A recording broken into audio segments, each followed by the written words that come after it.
Kong Skull Island is a new Kong reboot, and I don't know about you, but I thought it was great. People seem really lukewarm on this, and I have no idea why. The trailers made it look incredibly awesome, and then I'm hearing reviews, I'm like, I just don't get it. It has a super snappy soundtrack, so maybe it just reminded them of Suicide Squad, and they're like, oh, Warner Brothers, no, The major complaints that I've been hearing is that the cast is really bland, and I could not disagree more. John C. Reilly, I thought would bother me. He did not. In fact, he was great. He was one of the best parts of the movie. Especially his friendship with the Japanese guy from World War II that they both came here on the island with. That was fantastic. I use that word really often. It's gonna stop meaning anything. I gotta find a different word.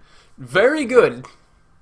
It was well done, but people are hating on this cast way too much. I mean, everybody doesn't have to have a well fleshed out backstory, alright? You can just be entertaining in the movie, okay? As long as your acting is good and you all have different personalities, that's fine.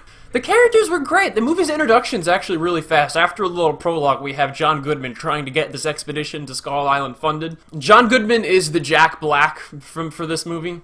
I like how that it's an original character and it's an original story. I mean, obviously there are clear similarities, but there's no Mr. Hayes, there's no Jack, there's no Carl, or whatever his name was. There's no... I mean, Brie Larson is obviously, you know, the girl character, but that was another nice thing that I liked, is that it's not some stupid romance between a girl and an ape. There's just a really quick moment of like, oh, you know, he's a gentle creature of nature, and oh, I'm sad about this, but they're not, like, in love or anything. Tom Hiddleston's character had a really cool introduction, too. He's got a beard, he's like, let me list all the ways you're gonna die. And John Goodman is all like, we don't want you to think that your help isn't important to us. We're willing to double the price. And Tom Hiddleston's all like, do you have any idea how dangerous this is? I want 5 times that. Samuel L. Jackson's character had a really cool arc too, because he's really upset about Vietnam ending, because I guess he's got, you know, a hunger for American patriotism and, like, wants to go to war. But he very, very clearly wants revenge against Kong, even at the expense of his other men's lives. And especially with that and the whole John C. Reilly village thing, it's like, no, Kong isn't the villain, these monsters are the villains, and there's something else bigger going on here, trust me. That added a lot more dynamic to than just,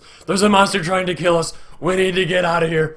I gotta say, for a big monster movie, seeing it in IMAX, it has a customized IMAX countdown, you know, it's like Kong is coming. I love those, I love it when they do that, even though it's not an IMAX ratio, which is disappointing. The 3D was actually not bad, though.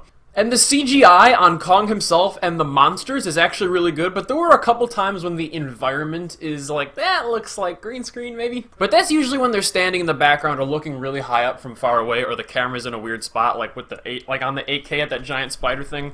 Just to get, you know, unique perspectives. But Kong himself, he's got matted fur, he's got bloody fur, he's got, like, when he's pounding his chest, it's shaking, and there's muscles under the fur, and there's, like, water coming off him. He looks great. A few of this movie's action scenes are really, really good. There's a part where they're all in the boneyard, and they're all looking out, and it's quiet, and one of the giant skull crawler lizard things is coming after them. That scene was very good. This is hard, okay? You try making up words. It had pizzazz. And when King Kong is fighting the monsters, the camera work is great. There's no stupid cuts. It's not ridiculously up close. It's wide. It's panning around him. It shows him from the ground, and it shows him from up high to, like, give you a sense of scale. And he is beating these monsters' asses, and it is awesome. Remember that cool 9 seconds at the end of Godzilla? There's, like, entire scenes of that. Because this movie isn't so stupid that it's gonna cut away from the damn monster fights. Kong must have had something like 5-6 times as much screen time as Godzilla did. King Kong was a boss, and he could beat Godzilla's fat ass any day of the week. The movie definitely isn't as gritty and emotional as Godzilla. It's more of a, like, you know, fun action movie than, like, oh my god, people are dying, depressing kind of movie. There were a couple times where American soldiers died, and I was like, don't care. There was one really stupid thing, though. It's like, you know in the trailer when the Kong is throwing the tree through all the helicopters at first? And then it's like, at least they acknowledge it in the movie. Tom Hiddleston's like, pull out, you dumbass! And they're all like, I don't take orders from you. And they kind of basically just crash their helicopters into King Kong. It's like, you're a helicopter. Fly the hell away and shoot him, bomb him from afar. Oh, it was dumb. But that one scene was really my only problem with the movie. I had a ton of fun with Kong Skull Island. I definitely see it in IMAX. And really, there was a part near the end that kind of made me tear up, involving John C. Reilly's character. And I'm going to give Kong Skull Island an 8 out of 10. So you got Breath of the Wild, because that one was already up, and that's Kong from the premiere. And then Before I Fall, I don't know. I'm not going to see that or review it. It was free, so I just pulled it up. The girl's kind of cute, though, right?